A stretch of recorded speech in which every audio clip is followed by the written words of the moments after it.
Hello à toutes et à tous. Aujourd'hui, dans les coulisses du Web3, je reçois Clément Fouché, cofondateur de Metav.rs.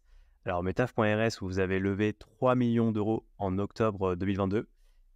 J'ai déjà reçu quelques projets métavers dans ce podcast. Il y avait eu The Sandbox avec Sébastien Borgé, Veerstate avec Zakaria Alabid et Reality avec Raphaël Assouline. Mais ça fait un petit moment que j'ai pas fait d'épisode sur cette thématique. C'est une bonne occasion d'en savoir un peu plus sur ce que vous faites avec Metav.rs et aussi de savoir ce que devient le métavers. Salut Clément. Salut, enchanté, merci de me recevoir. Avec plaisir. Pour commencer peut-être, est-ce que tu peux commencer par te présenter?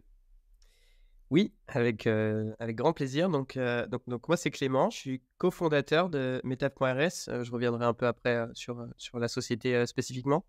Moi, je viens du Berry, où je suis retourné vivre à mi-temps.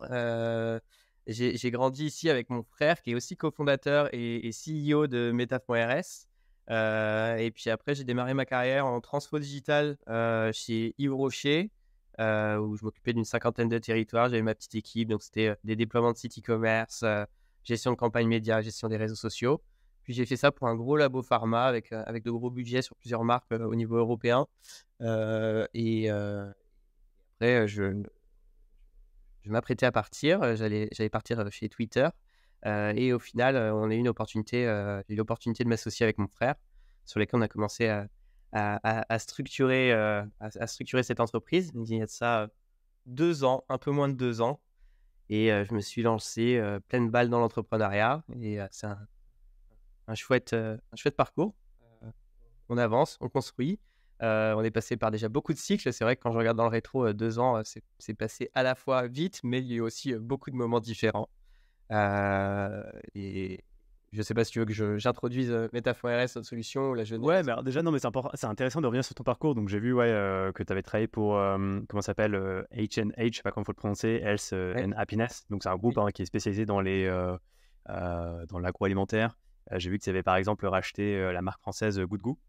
Et alors, la question que moi je me suis toujours tout de suite posée, c'est comment on passe de Yves Rocher et cette marque H&H au métavers. C'était quoi un peu l'élément, le grand Oui. tournant dans ta vie? Ouais.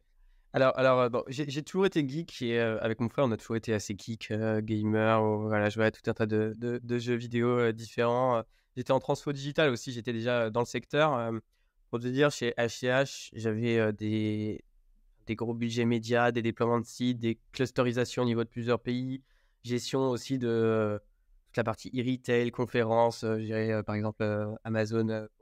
Et donc, c'était déjà pas mal en lien avec le web, avec la transfo digitale de la marque, qui est en fait très brick and mortar. Ils vendent dans des pharmacies ou dans des supermarchés ces produits à des millions de personnes, aussi en Chine. Et donc, le lien s'est fait grâce à mon frère notamment, qui lui avait une première boîte dans la 3D qui s'appelait Numerize.com, qui était bien référencé à l'époque. Il faisait de la 3D pour de l'e-commerce. Sur les fiches produits, on pouvait voir les produits en 3D. Et arrivé la vague du Web3, les sujets de NFT, et en fait, en échangeant avec mon frère, qui lui, pour le coup, avait vraiment cet aspect vision de base, puisqu'il était déjà dans le space sur les enjeux 3D, avec des enjeux de se dire que les marques allaient devoir gérer leurs IP, leurs marques à l'échelle dans les univers virtuels. Et ça, c'est vraiment l'élément déclencheur, le why. Et c'est à partir de ça qu'on a commencé à structurer quelque chose, de se dire que des marques actuellement utilisent du contenu 2D, du contenu 3D, vont faire des activations dans des jeux vidéo, et de se dire que demain, notamment grâce à la blockchain et notamment grâce à l'arrivée du 3D et du 3D à l'échelle d'un web nettement plus immersif, il va y avoir des vrais enjeux pour les marques de gérer ça à l'échelle et de gérer leur intégration dans ces univers.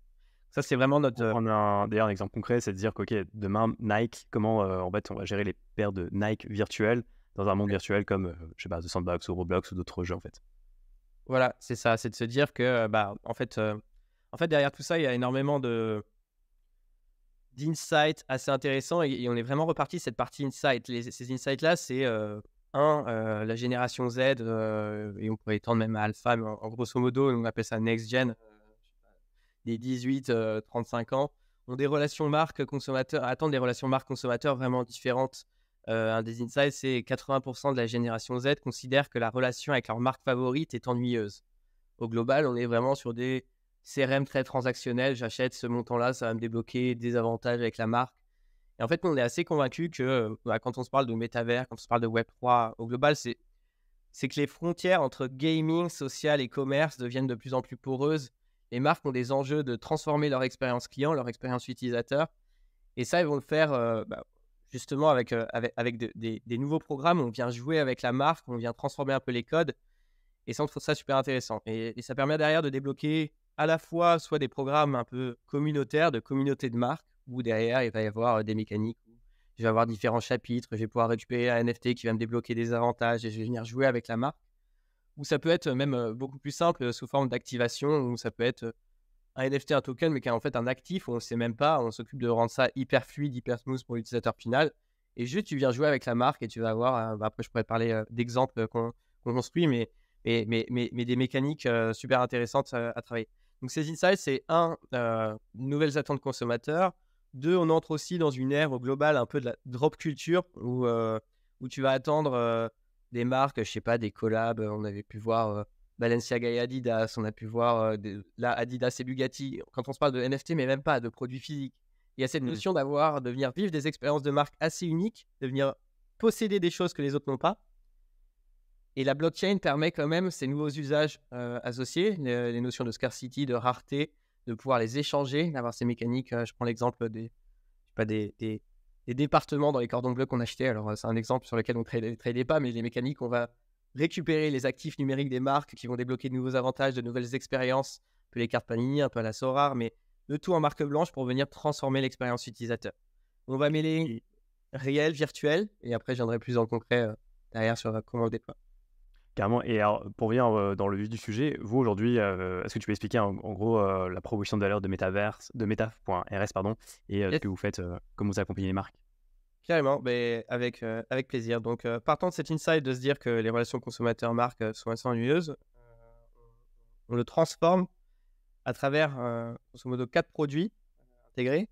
Le premier, c'est ce qu'on appelle un asset manager, le fait de pouvoir gérer ses actifs et de les tokeniser, de créer facilement une collection de NFT. Le deuxième, c'est le fait de pouvoir lier des utilités associées à ces NFT. Donc, je détiens un NFT de ma marque favorite, ça va me débloquer des expériences.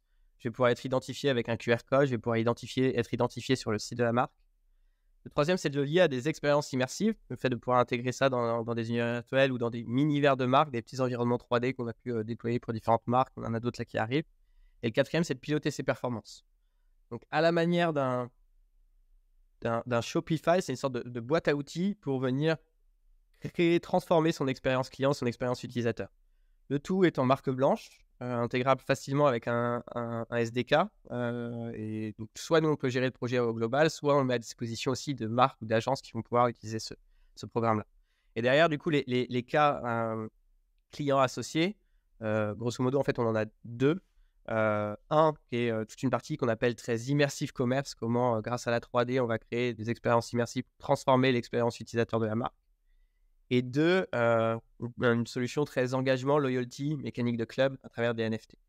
Et quand on mêle les deux, on va avoir des mécaniques où ça va être limite d'un jeu vidéo de marque et le tout en marque blanche. Je vais pouvoir arriver sur un univers de la marque, augmenter sur le site de la marque directement. Je vais pouvoir récupérer des équivalents de badges qui vont débloquer de nouveaux avantages. Et en fait, chaque histoire va être unique. Mais derrière, le back-end, c'est notre job de le templatiser et de rendre ça hyper accessible à tout le monde. Ok.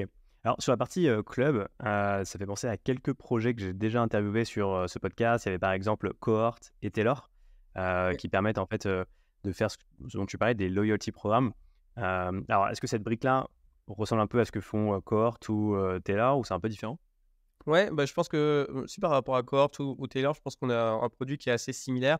Nous, on vient vraiment sur cette mécanique associée de gamification. Tu vas avoir des équivalents de badges. Après, en front-end, ça peut être invisible pour l'utilisateur et ça peut être en effet ces mécaniques de badge. Mais derrière, tu vas pouvoir administrer en back-end toutes tes utilités, générer des QR codes associés, pouvoir être identifié en dehors de l'écosystème de la marque. Ça, c'est super intéressant.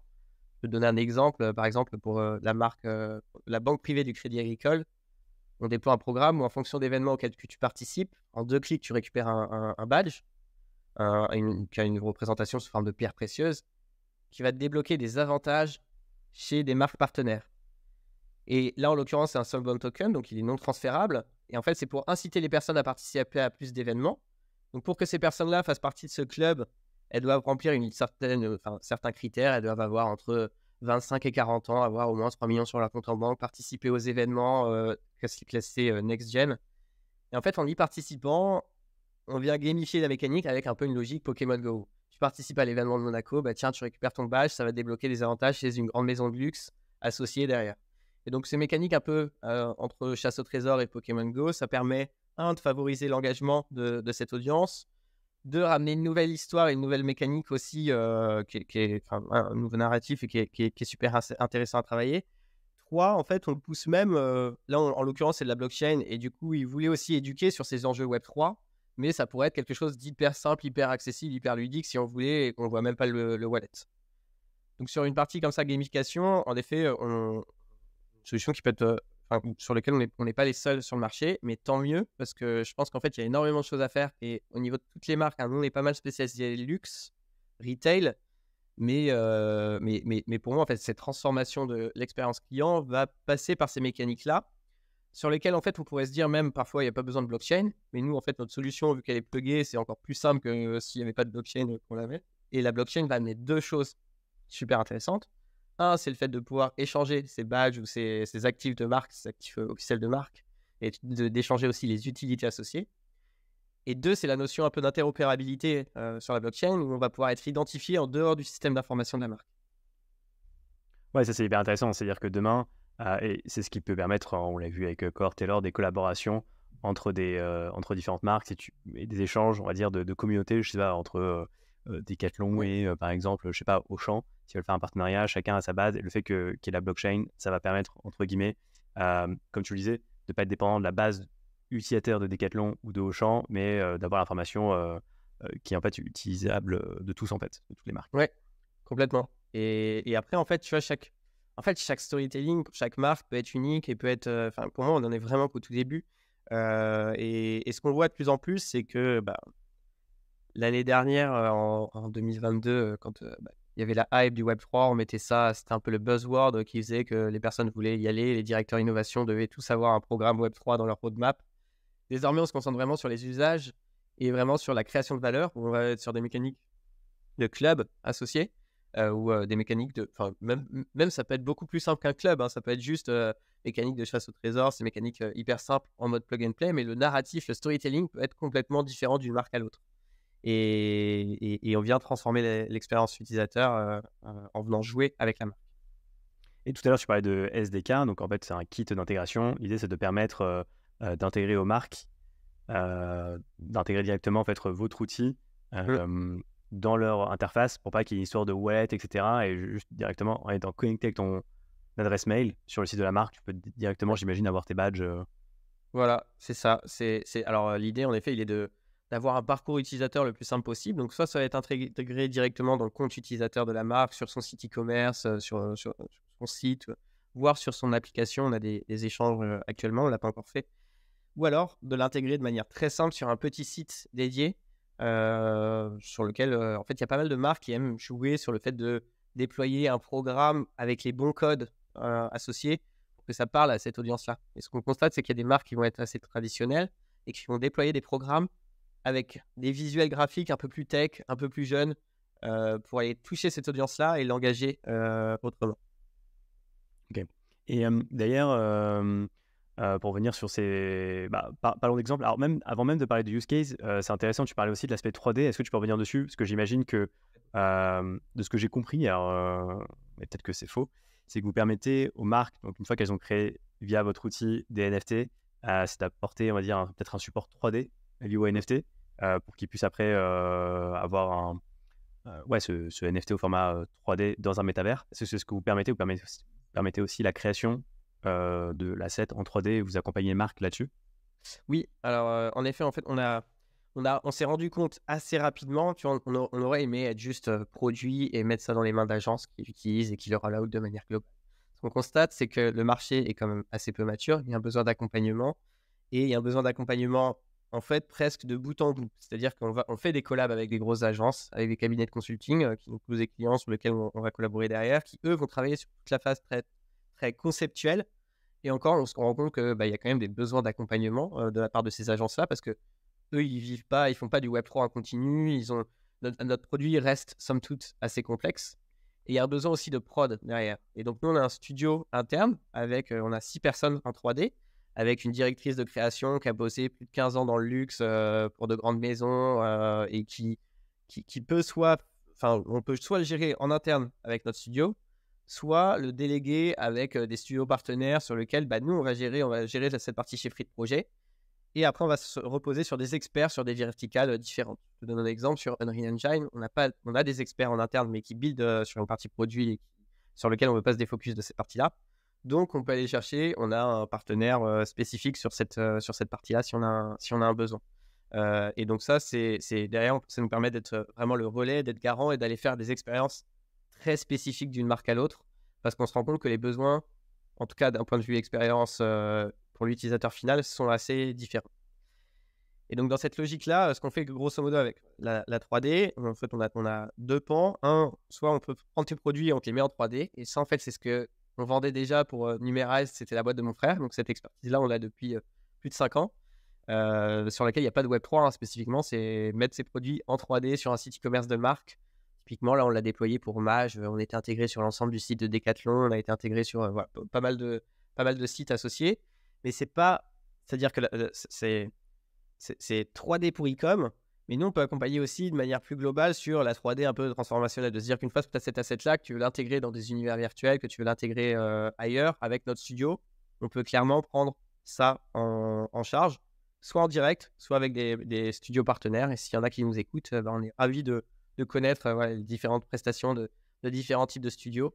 En tout cas, nous, l'objectif, il est de faire en sorte que pour le client, pas l'utilisateur final, notre client B2B, le parcours soit sans couture, qu'on puisse le prendre par la main et qu'on puisse le guider et qu'il ait un seul interlocuteur derrière.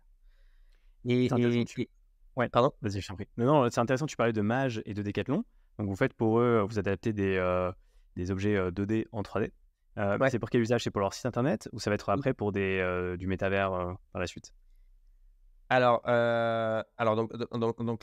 Decathlon, ils ont sorti pas mal de fournisseurs, etc. Et vu qu'on n'a pas priorisé cette partie 3D pour e-com, là, on n'est plus intégré. Sur un Mage, là, on est intégré. Et c'est très chouette. Les rendus, je pourrais t'envoyer un lien pour que tu testes. Les rendus sont photoréalistes, mais c'est top qualité. Nous, comme je le disais, on est vraiment focus luxe et très bon rendu. Donc là, en l'occurrence, c'est sur la fiche e-commerce, mais il y a autre chose qui arrive. Alors le podcast sera sûrement diffusé pas tout de suite, donc à ce moment-là il y aura d'autres choses qui seront plus publiques, mais je peux pas en parler quand même. Voilà, ça sortira d'ici 15 jours. Il y aura des nouveautés qui vont arriver. Ok. En tout cas, voilà, l'idée c'est que c'est pour du e-commerce, mais pas que, j'imagine. Et c'est intéressant. D'ailleurs, pour revenir sur votre nom, metaf.rs, il y a une grosse allusion au métavers. Est-ce que, pour rappel, vous avez levé 3 millions en octobre 2022. En tout cas, c'est la date à laquelle vous avez annoncé la levée. Le métavers, depuis, on entend moins parler. Déjà, moi, j'aimerais avoir ton avis sur la question. Est-ce que tu partages cet avis? Est-ce que c'est un avis qui est partagé par les marques? C'est-à-dire qu'il y a eu une hype, c'est redescendu un peu comme les NFT. Et quand je dis NFT, je parle plutôt ce qu'on appelle des PFP. Donc, c'est des profils pictures de NFT. Donc, ça peut être des têtes de singes, etc.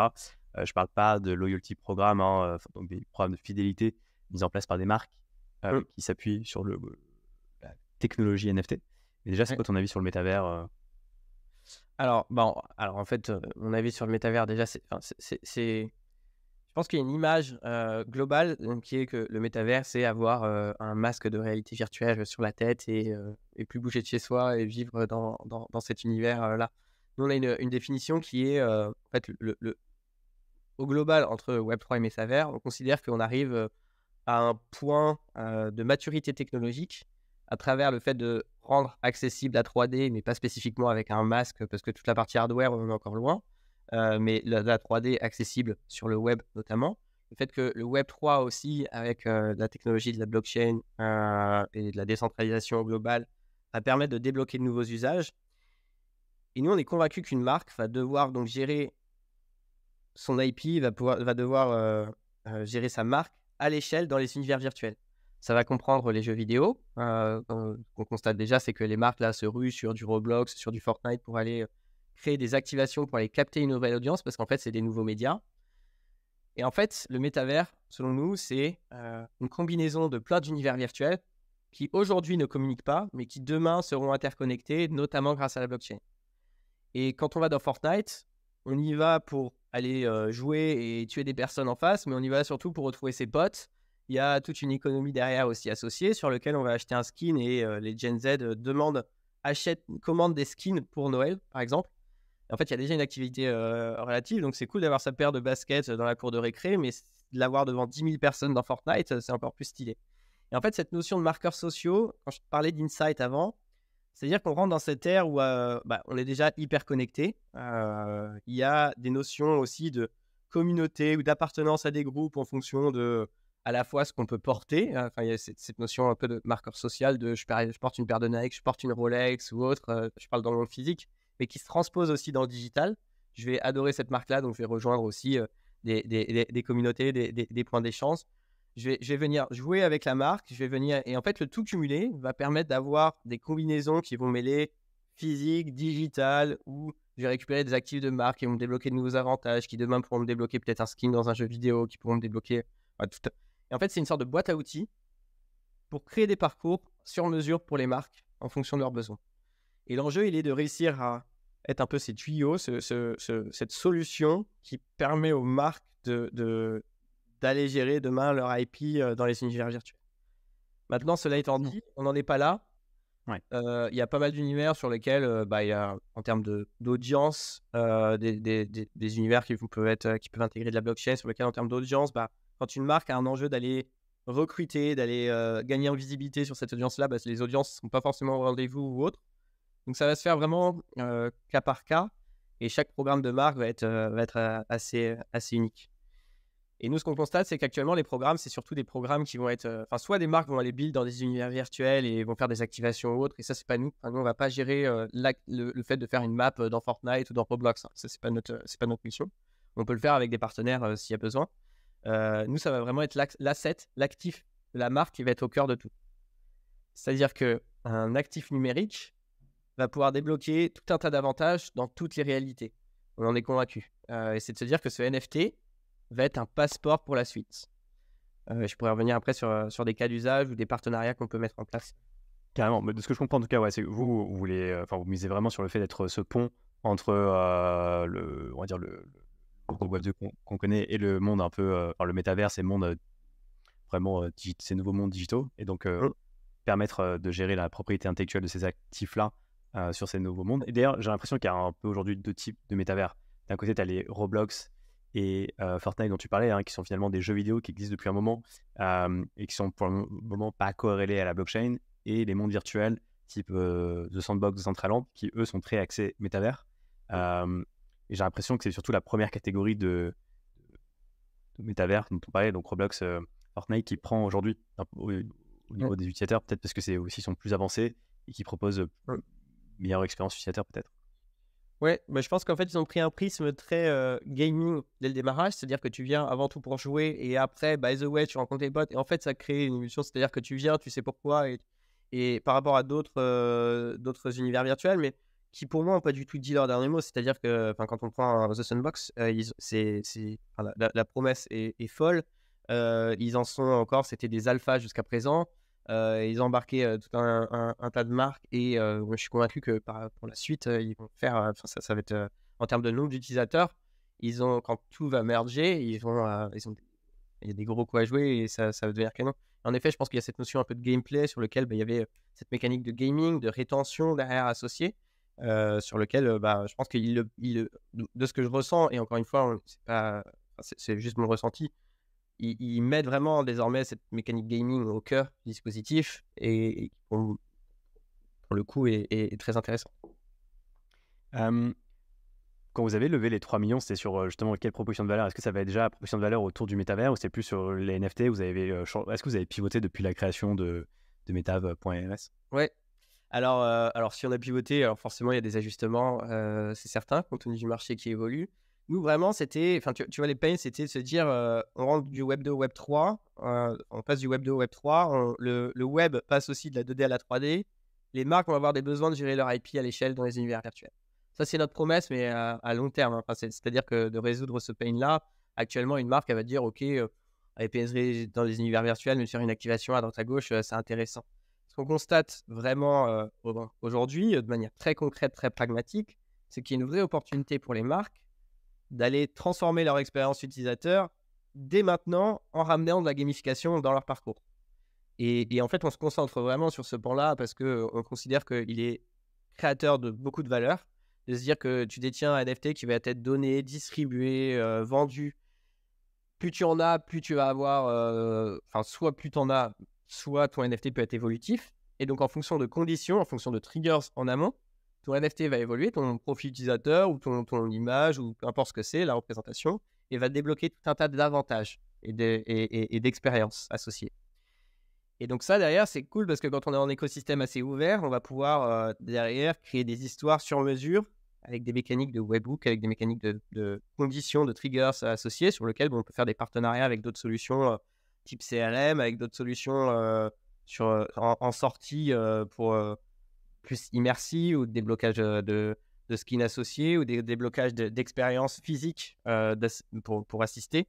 Et donc, nous, on va mettre à disposition cette boîte à outils pour en amont gérer les conditions, faire en sorte que son NFT évolue ou qu'on te airdrop de nouveaux NFT ou qu'on te airdrop de nouveaux badges, et ça va te débloquer tout un tas d'utilités associées. Ok. Et donc, la question, c'était de savoir est-ce qu'on avait spin-offé, est-ce qu'on avait, par rapport au démarrage. Alors, la vision reste inchangée, c'est-à-dire que le why, notre vision, mission, cette partie gamification, la partie, il y a un pan qui a quand même changé, qui a quand même évolué, c'est toute la partie exécution très concrète sur lequel on était beaucoup à l'écoute du marché parce qu'on a toujours voulu être très proche. On était peut-être un peu sales-led, c'est-à-dire qu'on écoutait les besoins clients et on disait « Ah bah oui, ça on peut faire », mais en se disant qu'on pourra le réutiliser derrière. Mais en fait, les besoins clients sont parfois assez différents.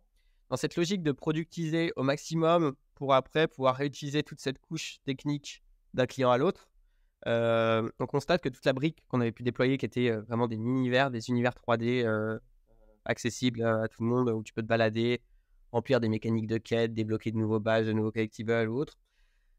C'est quelque chose qui est intéressant et qu'on continue de pousser, mais c'est quelque chose qui est difficile à tenir sur le long terme. Je parle de, désolé pour l'anglicisme, mais de stickiness. Le fait qu'une marque va déployer un univers 3D et va derrière le mettre à jour de manière régulière pour continuer de faire une mécanique de jeu vidéo de marque ou autre. En fait, je pense que les marques sont pas spécialement prêtes à franchir. Quelques grosses marques sont très prêtes à franchir le pas et elles peuvent faire des activations canon. Mais elles vont le faire en mode activation, c'est-à-dire sur 3 mois, 6 mois maximum, mais de renouveler l'expérience, de ressortir un nouveau programme, de redéployer. On pense que le marché est assez peu mature dessus, donc c'est une partie qu'on dépriorise tant sur la partie commerciale que sur la partie effort produit pour se concentrer sur toute une partie gamification qui peut aussi mêler de la 3D, mais sur lequel on ne va pas spécifiquement build un univers 3D sur le site de la marque.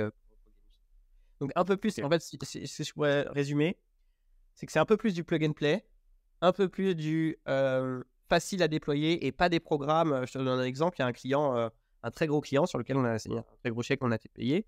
Le projet est en stand-by parce qu'ils attendent la prochaine vague Web 3 aussi et voilà, la hype est retombée et pour faire un parallèle, je trouve ça très intéressant. Je déjeunais avec un grand directeur d'un grand groupe de luxe qui me disait que sur l'IA, ils avaient build pendant 1 an et quelques tout un moteur et ils ont pu dégainer en quelques semaines à partir du moment où l'IA est devenu le nouveau buzzword et ils ont eu 40 mentions presse grâce à ça.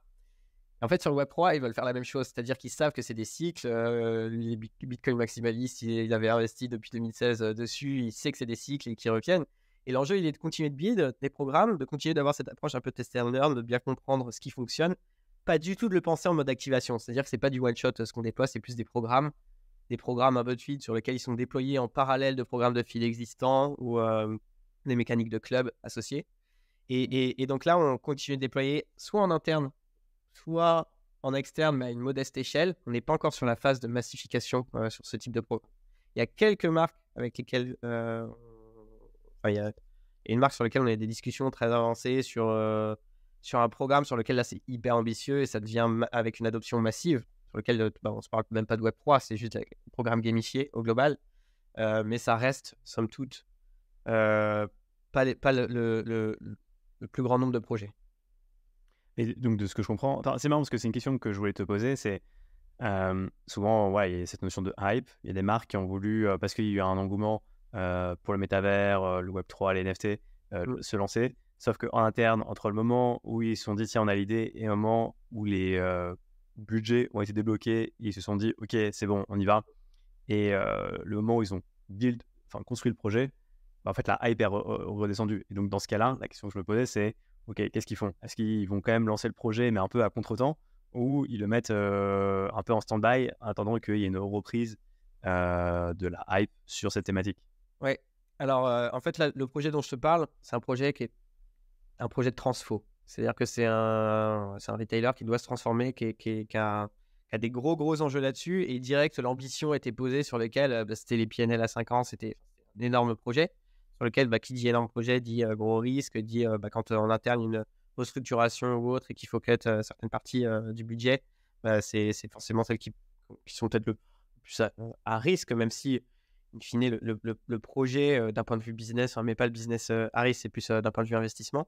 Donc en fait, j'aurais tendance à dire sur des projets comme ça de transformation, oui, ils veulent attendre le bon moment. Et j'ai eu écho aussi de programmes déployés qui ne sont pas déployés par moi directement, mais sur lesquels il y a aussi d'autres projets qui sont en stand-by ou qui attendent un prochain bull market ou voilà, un intérêt associé. Et on sait encore une fois que c'est des vagues. Là, il y a l'Apple Vision Pro qui revient, il y a le nouveau casque aussi l'Apple Vision Pro qui arrive. Il y a le nouveau casque aussi de Meta. Il y a des cryptos qui remontent. On sait que voilà, c'est des cycles et que ça va reparler au global. Néanmoins, nous, vu qu'on est maintenant très plug and play, c'est bien plus simple à déployer. Tu n'es pas du tout dépendant de dire c'est du Web3 ou pas du Web3. C'est-à-dire que le parcours, c'est tu arrives, tu laisses ton email, ça te crée un compte automatiquement. On te dit plug to wallet si tu en as un, mais c'est en mineur. Sinon, tu vas pouvoir payer avec ta carte bleue. Tu vas pouvoir débloquer des utilités. Ça te génère un QR code que tu vas pouvoir mettre directement dans ton Apple Wallet ou ton Google Wallet. Tu présentes ça en point de vente pour être identifié. Ça décrémente. Enfin, le parcours utilisateur est super smooth. C'est-à-dire que même dans le message à faire passer, dans l'expérience utilisateur, que ce soit du Web3 ou pas, on s'en fiche. C'est juste, on vient gamifier ton expérience utilisateur. Avant qu'on revienne sur des use cases que vous avez accompagnés, je pense au Bristol, j'ai vu qu'il y avait Westfield, Chanel, Stellantis, Moët Hennessy, Michelin. Petite question, comment ça s'est passé pour closer votre tout premier client? Comment vous y êtes pris? Est-ce que c'était via un contact? Comment vous allez entrer en contact avec lui? Quelle proposition de valeur? Oui. Alors, notre premier client, je ne vais pas trop pouvoir en parler parce que c'était Chanel. Et donc, c'était sur un programme interne, donc j'en dirai pas plus. En l'occurrence, on avait eu une intro indirecte, mais c'était pas vraiment, c'était pas non plus le réseau de fou, mais on avait eu. Et à l'époque, il faut savoir que, donc, on se parle de janvier 2022. C'était tous les C-level, tous les directeurs voulaient comprendre ce qui arrivait, voulaient comprendre derrière la hype, le buzzword ou autre, ce qui se passait. On a vendu aussi pas mal de programmes internes via des agences qui utilisaient notre solution, via des cabinets de consulting aussi qui pouvaient déployer. Et donc, en l'occurrence, pour réussir à convaincre, c'est plus simple à l'époque de convaincre, même sans avoir de référence ou de track record, que désormais d'inciter les marques à vouloir y aller. Même si on a pas mal de signaux, on continue de signer des marques, on continue de déployer des programmes régulièrement. Mais je veux dire qu'avant, il y avait un engouement où nous, on venait d'être créé et on avait un enjeu de delivery plus que de signature. Désormais, là, on est prêt à passer à l'échelle, ou en tout cas à déployer beaucoup plus. Et donc là, on a des enjeux de continuer de signer de nouvelles marques derrière. Ok. Mais la question surtout aussi, c'était est-ce que vous avez attendu ce client pour passer à l'étape d'après ou saviez que vous vouliez créer Metav.rs et Non, on voulait. Non, on voulait. Alors, c'est marrant parce que justement, pour savoir un peu Triggers, on a un client qui s'appelle Axal, qui est un client au Moyen-Orient, qui lui avait un besoin de création de l'univers. Et il nous a contactés alors que, en fait, on ne faisait pas cette partie-là. Et donc, c'est là où je disais, on était aussi à l'écoute du marché, à comprendre. Et on s'est dit, en structurant avec un studio, on pouvait aussi répondre à ce besoin-là, tout en ayant bien en tête que nous, notre notre mission, à la base, de manière très concrète, très pragmatique, c'est d'être une solution marque blanche pour gamifier l'expérience utilisateur grâce aux NFT qui débloquent des utilités.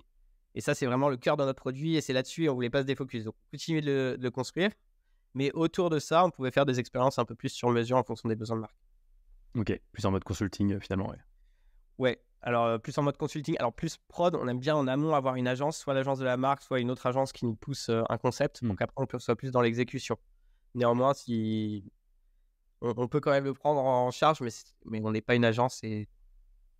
Ouais, ça marche. Et alors pour revenir maintenant sur des use cases que vous avez développés, commençons par le Bristol peut-être, je trouve que c'est un use case intéressant. Est-ce que tu peux un peu expliquer en quoi ça consistait cette opération, comment vous l'avez développé? Ouais. Avec plaisir. Donc on a rencontré Thomas en novembre de l'année dernière. Thomas, c'est le directeur marketing et business du Bristol, qui est super sympa. Et donc, il est venu nous voir avec très orienté problématiques et besoins, et pas je veux déployer une collection de NFT. Et généralement, c'est ce qu'on aime bien parce qu'en fait, derrière, il y a tout un tas de mécaniques et on refuse régulièrement des projets où en fait, tu n'as pas le why, la raison d'être du projet et du coup, ça peut perdre du sens. Donc là, son enjeu, il était de 1, amener une image plus innovante au Bristol. Donc, il y avait un enjeu de communication avant tout. Plus innovante, pourquoi? Pas juste pour faire de la com pour faire de la com. C'était derrière de devenir le lieu où, grosso modo, quand tu es riche et que tu es dans la tech, tu descends au Bristol. Et le Bristol a une image assez pas vieillissante parce que c'est l'excellence ultime, mais c'est très traditionnel. Ils vont fêter leurs 100 ans, c'était le premier palace parisien, ils ont une image traditionnelle et ils en jouent justement. Mais pour casser ces codes-là, a été pris, et ils ont décidé de déployer un programme à travers des clés uniques, des clés digitales qui vont débloquer des expériences exclusives qu'on ne pourrait pas acheter même en étant le meilleur client du Bristol. On se parle de ces money can buy experience, de faire partie de ce club pour avoir de nouveaux avantages.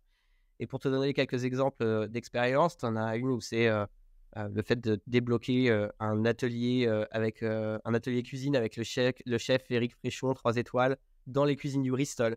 Un autre où tu pars avec le sommelier du Bristol dans les vignes en fonction de ce que tu aimes. Tu pars avec une navette depuis Paris et tu vas en Bourgogne ou tu vas sur Bordeaux. C'est vraiment des expériences sur mesure, mais ultimes. Et donc, 11 expériences uniques pour les 11 clés différentes. Et surtout, en achetant cette clé-là, ça te débloque un accès au club L'Héritage. Donc, L'Héritage avec un 3, qu'on peut aller voir sur le site du Bristol. Et ce club-là, ça donne des accès à des cocktails secrets, à des plats secrets, à des soirées très privées et exclusives. Il y a des soirées, je ne sais plus, on avait embarqué sur cette partie soirée Julien Bouteloup et la DJN, sur lequel, lors de la soirée de lancement, c'était très privé. Il y avait 100 personnes, que des maisons de luxe, des entrepreneurs de la tech. C'était une soirée super sympa.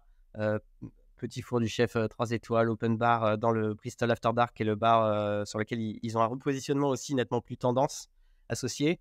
Après, il y avait une soirée où c'était une vente aux enchères en crypto-monnaie. Il y a tout un tas de soirées et d'événements réguliers.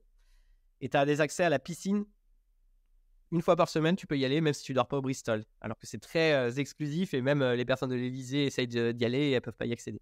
Donc à la fois, tu as une logique très expérientielle avec des expériences assez uniques et tu as une mécanique aussi de club sur lequel l'enjeu désormais, il est d'aller amener ça encore plus loin pour la suite et de faire en sorte qu'en fait, ce soit un club un peu plus... Ça reste confidentiel et le Bristol veut jouer là-dessus. Je te l'illustre. Si tu vas au Café Ambrosia, qui est un café qui est au Bristol, tu as devant quelques plats, tu as le logo de l'Héritage pour montrer que il faut détenir le NFT pour l'avoir. Et du coup, il y a pas mal de clients qui demandent à l'avoir et qui ne peuvent pas y accéder parce qu'ils ne font pas partie du club, alors qu'on a l'habitude de... Normalement, tout ce qu'ils demandent leur est fourni ou leur est donné. Donc ça ramène cette mécanique un peu de club assez confidentiel. Et ce qui est super intéressant, c'est que pour la suite, en fait, on peut aussi imaginer que si tu fais partie du club Héritage, tu peux avoir tout un tas d'avantages dans Paris avec des maisons partenaires, avec des marques de luxe. Et ce qu'on construit, au sein de Meta.rs, c'est à la fois l'infrastructure tech, mais c'est aussi le lien avec ces marques-là. Quand on regarde le listing, toutes les maisons qui étaient invitées aussi à notre soirée, tu avais toutes les directions innovation ou autres.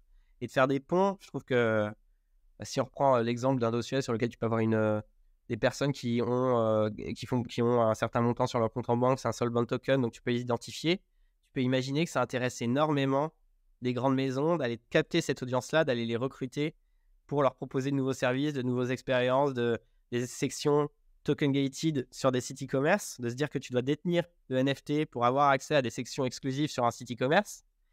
Donc c'est pas encore, comme je le disais tout à l'heure, c'est pas encore géré à l'échelle. C'est-à-dire que c'est géré encore au niveau de quelques marques, par des marques qui vont faire des accords. Mais nous, on est convaincus que demain, cette partie-là sera gérée globalement.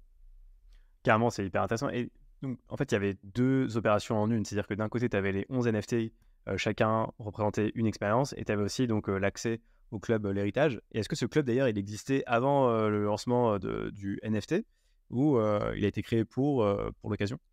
Non, il a été créé pour l'occasion. Et alors, le Bristol, déjà, joue un peu sur cette mécanique de club, de dire tu viens dormir au Bristol, c'est déjà un club à part entière, c'est une bulle dans Paris.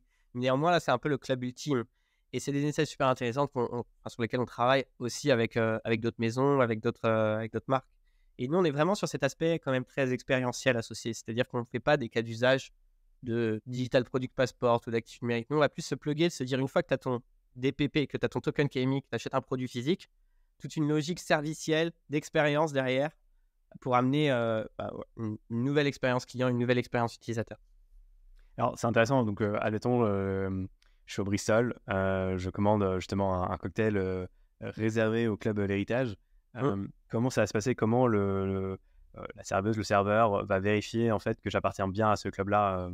Oui, donc derrière, tu vas pouvoir présenter un QR code associé dans la section Mon compte, sur lequel en fait tu vas avoir ton C'est-à-dire que NFT. j'ai une app mobile. Ouais, alors c'est pas une app. Là, en l'occurrence, c'est sur le site directement. On est en train d'intégrer cette partie Apple Wallet et Google Wallet pour que tu puisses identifier un peu, peut-être que ça te mette à jour directement et que ce soit hyper accessible, du coup hyper fluide, hyper smooth. Et en face, la personne du Bristol va juste, en scannant ce QR code, valider et débloquer cette utilité. Alors là, en l'occurrence, ça va pas être décrémenté parce qu'en fait, tu peux avoir ce cocktail-là autant de fois que tu veux, tant que tu fais partie de ce club. Et on comprend bien les enjeux pour un hôtel comme le Bristol.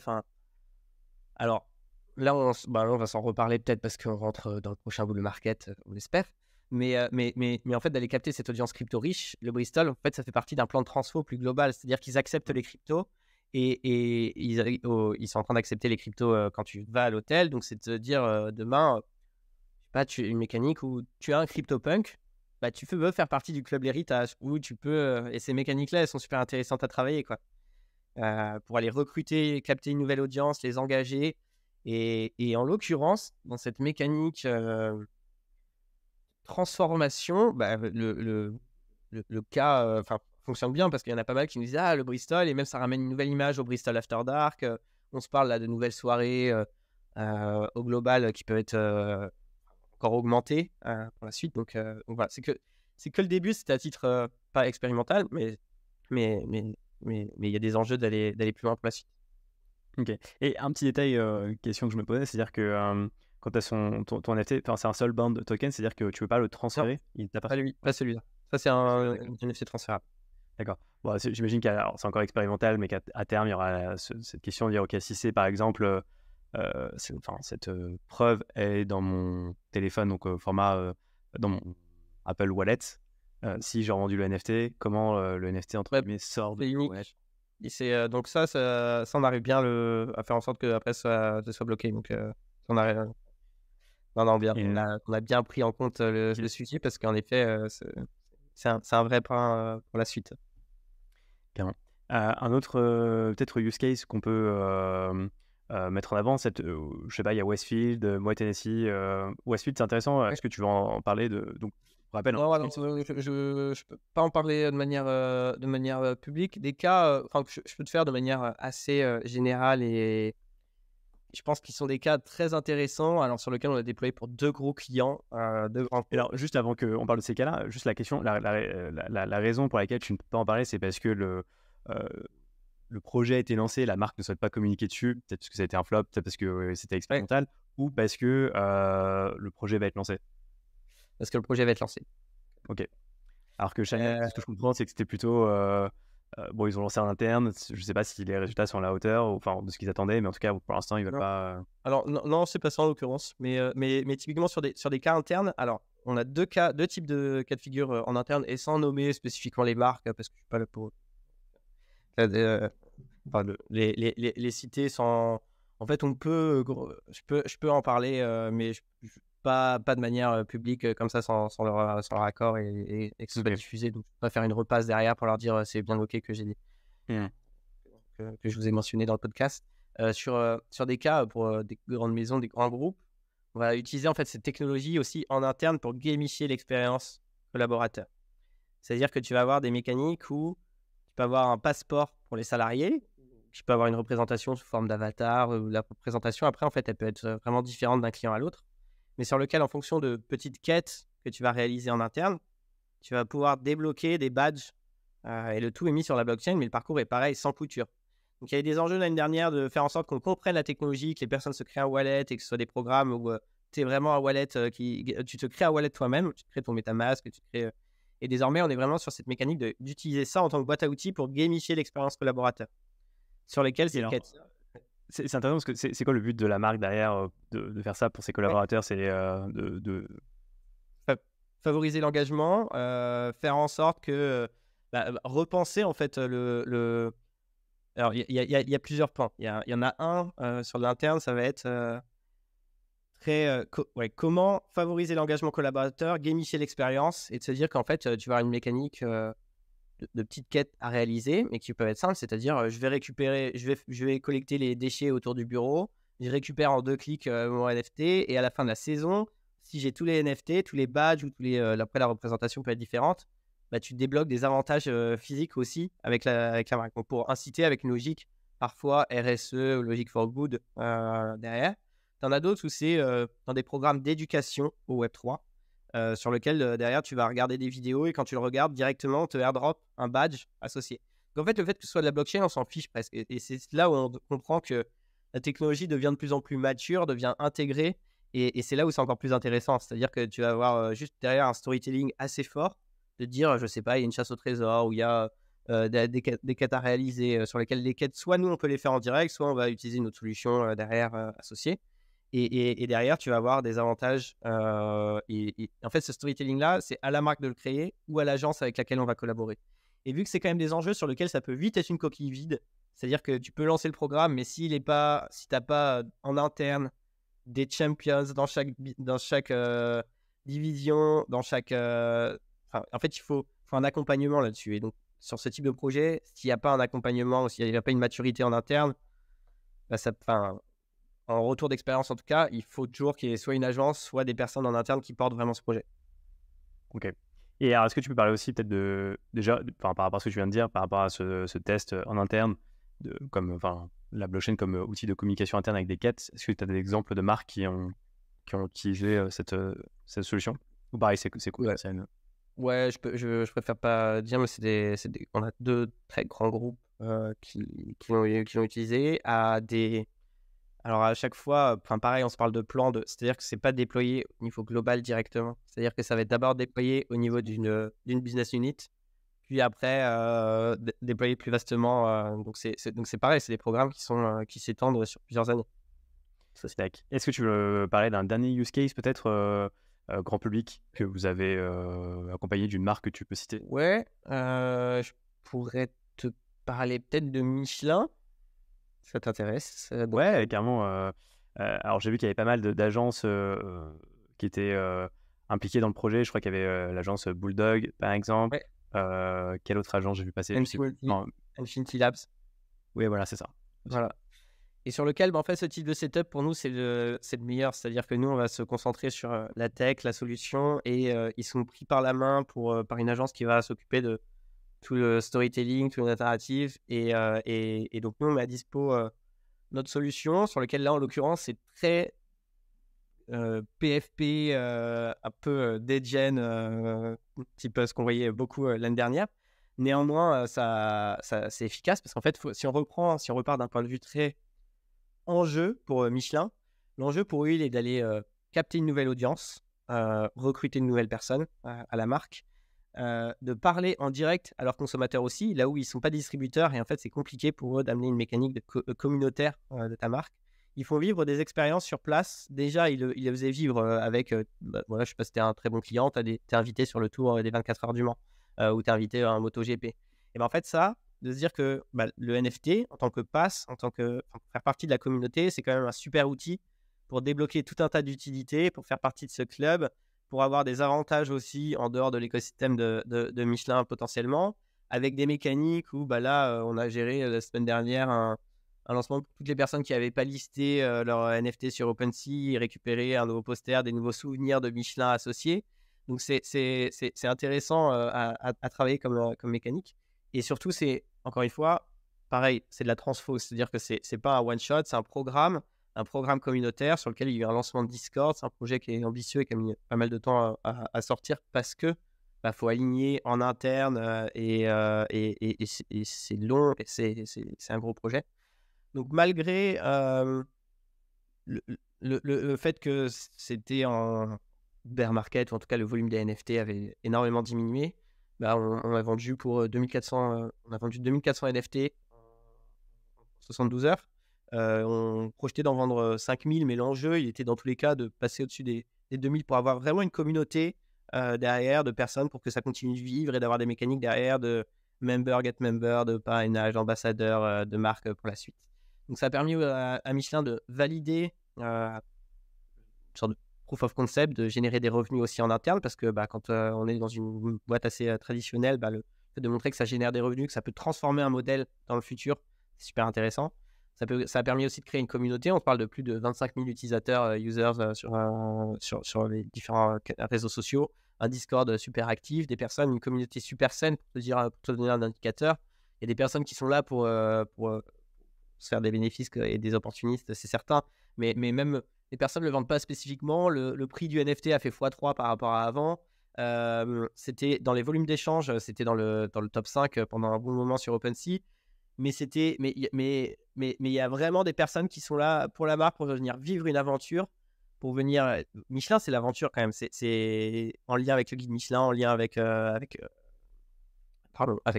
les pneus. Ils ont transposé ça sur un prisme très communautaire. Et ils souhaitent le pousser encore plus loin. Avec tout un tas de collabs, ils ont embarqué plein de communautés Web3. Donc voilà, j'espère que... en tout cas, c'est pas j'espère, c'est que le début d'une aventure. Et c'est super chouette. C'est intéressant. Et c'est vrai que je me dis... Michelin, non, mais en fait, je trouve ça hyper intéressant parce que Michelin, donc c'est des pneus. C'est peut-être aussi encore, je sais pas si c'est encore aujourd'hui le guide Michelin ou pas, mais c'est intéressant qu'il y ait des communautés, une communauté Michelin où les gens. Alors, je me demande justement de quoi vont parler les gens dans la communauté, mais j'imagine que il y a des passionnés dans tout finalement, et c'est un moyen aussi de fédérer cette communauté. Ouais, complètement. Et puis, tu vois, Michelin, c'est-à-dire que t'es Nike, t'es une love brand. T'es Michelin, t'as un affect fort. Et tout le monde connaît Michelin. Tout le monde... Même sans trahir de secret, mais on a eu des échanges avec, parce que le Web3 c'est un petit monde quand même, et avec toutes les plus grandes collections du monde, sur lesquelles tu leur parles de Michelin, ils sont là, waouh, c'est trop drôle, tu vois, qu'ils se lancent, alors que, je sais pas, ils sont basés à Singapour, ils sont basés aux États-Unis, et tout le monde connaît au final Michelin. Et donc, il y a un enjeu à la fois d'aller. En fait, ils étaient sponsors par exemple de Gran Turismo, le film qui est sorti. Donc, ça te montre qu'ils ont des enjeux aussi d'aller capter une audience, de créer de la préférence de marque par rapport à d'autres. Et je pense que le Web3, dans cette logique un peu communautaire, de créer du contenu de marque, du brand content aussi. Tu vois, là, il y avait un tour à gagner sur un moto Grand Prix à Valence. En fait, derrière, ça te crée du contenu pour les réseaux sociaux, ça te permet d'alimenter l'ensemble. Et donc, c'est super intéressant. Ouais, carrément. Je te propose de conclure, Clément. Est-ce que tu veux donner peut-être quelques actus croustillantes qui vont arriver pour Metav.rf dans les prochaines semaines, dans les prochains mois? Ouais, alors dans les actus, donc là on a en effet deux nouveaux projets qui arrivent. On a un projet pour un club de foot, un grand club de foot, sur lequel on se parle en effet de packs d'expérience. On s'en fiche que ce soit du Web3, même si après tu peux l'échanger si jamais tu veux. Mais nous on est vraiment, je pense qu'on a un enjeu énorme. Et quand je le dis, c'est tous les builders, hein, c'est au global, c'est-à-dire que des mécaniques à la Michelin, très, sur lesquelles il n'y avait pas, y avait pas de fiat payments, enfin, c'était très crypto, mais c'était volontaire. Des enjeux de rendre ça hyper accessible pour venir transformer l'expérience client, la marque. Moi, je suis convaincu que c'est l'avenir et qu'il y a plein de programmes qui vont arriver, des programmes qui vont être déployés par nous, par d'autres. Et en fait, pour moi, on est tous ensemble à build des expériences. J'espère que chaque programme qui va inclure de la blockchain soit canon, parce qu'en fait, derrière, c'est aussi avec les scandales qu'on a pu voir ou autres, il y a quand même besoin de redorer un peu l'image et d'enlever tout cet aspect très spéculatif, pour passer vraiment à une mécanique de gamification. Donc là, on a voilà, fin novembre, début décembre, un programme, un projet qui arrive, début janvier, un autre, d'autres programmes qui s'étendent plus globalement. Nous, on a un enjeu énorme qui est de faire en sorte que nos clients soient satisfaits et qu'ils nous gardent pour la suite. C'est notre top priorité, c'est-à-dire qu'on n'a pas 10 000 clients, on a une douzaine de clients grand compte. Et notre enjeu, il est de faire en sorte de montrer que notre solution crée suffisamment de valeur pour qu'ils restent par la suite. Et pour le coup, là-dessus, on a de très bons KPIs, donc c'est super encourageant. Et D'ailleurs, on n'en a pas parlé, mais quand vous travaillez avec ces grands comptes, c'est du SaaS ou ils payent one shot et après, s'ils sont contents, ils renouvellent l'expérience. bon, c'est du SaaS sur lequel c'est de la licence pour avoir accès à la plateforme, avoir accès au compte, à l'expérience, sur lequel il y a aussi avec une partie un peu accompagnement parce que on se rend compte de la maturité des clients. Et c'est pour ça que je lance aussi un appel. Si vous travaillez dans une agence ou un cabinet de consulting et que vous souhaitez utiliser une solution assez simple à utiliser, mais pour créer tout un storytelling autour, nous, c'est exactement ça qu'on recherche. C'est-à-dire qu'on adore créer des histoires en collab avec les marques, mais on est une plateforme et c'est pas spécifiquement scalable de créer une histoire à chaque fois parce que chaque histoire doit être unique et augmentée. Yes, super, ce sera le mot de la fin. Merci beaucoup Clément. Merci beaucoup pour l'invitation et à bientôt.